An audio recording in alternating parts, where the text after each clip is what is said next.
Come with me to the South African Festival of Motoring as a non-car enthusiast who was just there for the vibes. I came with a few friends of mine who I hadn't seen in a bit, who are absolutely car people, and I was literally just there for the vibes. The extent of my car knowledge is that I love my car because it gets me to and from where I need to go safely and efficiently, and that the only car I ever want in life is a Jeep Wrangler or a Jeep Gladiator.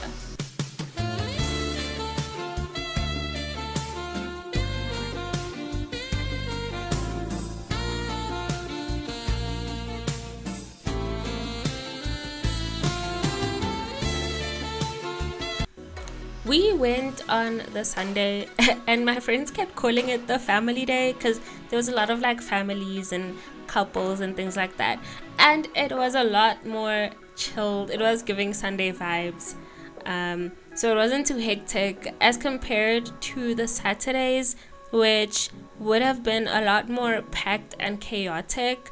I think it was better that we went on the Sunday. They weren't like queues or anything like that. I mean, they were, but they weren't too bad. We started with going to see where we could register for free track experiences, and emphasis on free because some of them needed you to pay like 1,500 just to go on the track and have someone drive you around for a lap. Ain't no way, no. So free ones, but we also couldn't do all of the free ones because some of them had already been fully booked by the time we got there.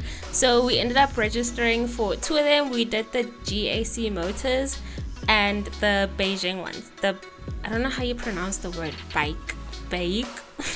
But the only open slots were for later in the day, so we went ahead and spent some time doing some exploring. My perspective on the day was mostly looking at the cars and being like, oh, this one looks pretty, this one looks nice, let me check the interior. I would like the interior, I like this green. Would I drive this? Yes, I would. No, I wouldn't. That's what I was doing all day. And to answer your questions, no, I wouldn't drive the BMW. I have a bias and I place BMW right up there with like the taxis and the Checker 60 drivers. So then we got to the VW playground and it was a whole party in there. There were DJs all over the place, but this was the only place where people were actually dancing. And at one point, and there was like people dancing inside the circle. They were making the circle bigger. So in here, they were mainly showcasing 4 cars. There was this Tayron R-Line, it's like the SUV ones. I like the VW SUVs. I like the purple and whatnot, but it's still a VW. I'd be scared to drive it still in Joburg, in this country. So it's a no for me. They had this Golf 1.4 R-Line. I also think it looked really nice inside. The steering wheel is nice. I like a good girthy steering wheel. Then they had the new Golf GTI and the Polo GTI Black Style, or whatever that means. That was all well and good till I saw the price. The price, guys, a million of South African rands for a Golf. Guys, for a Golf, $1 million. With the Heliante, with the Helion. Moving right on along, we then went to like the upstairs area of the main hall where they had more showcases and things like that. So we got to this BMW stall where they were showcasing this book called The Unique South African Story of BMW, and it's a nice coffee table or like a collector's item thing that covers the South African history, which was cool, and it looked nice, I won't lie, until he said that the book cost like almost 6,000 rand and that they had a leather bound version that was 8,000 rand. Continuing to move right along, we did some more exploring. We saw more cars, the Mustangs, Mercedes-Cs, even electric cars. I think this one was a McLaren. I personally didn't think it looked nice, but maybe that's because I can't afford it.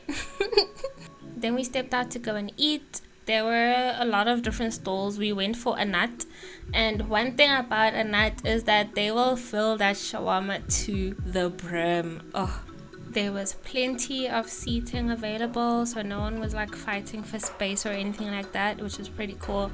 The bar ran out of drinks pretty quickly throughout the day, and at one point apparently they only had like Heineken available and at other points they had like the alcohol but not the mixes, like the cool drinks and the tonic waters and whatnot, and people were like not very happy about that.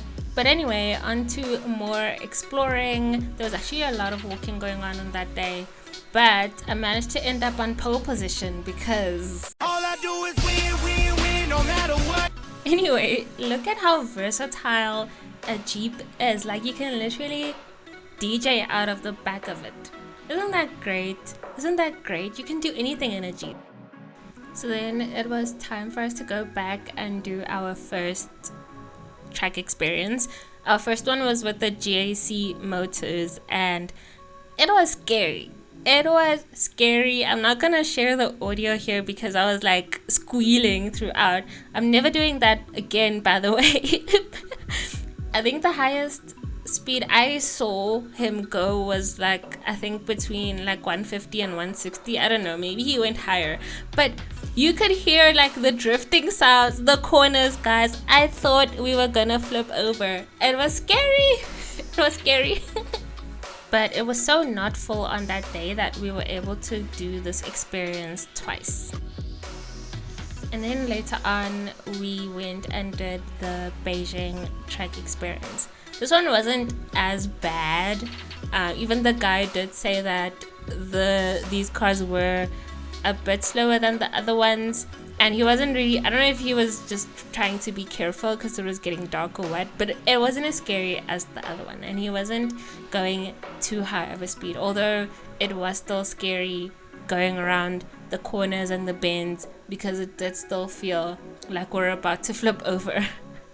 Ultimately, it was a very, very fun day. We were beat at this point and decided to call it a night. So we went home. It was really fun.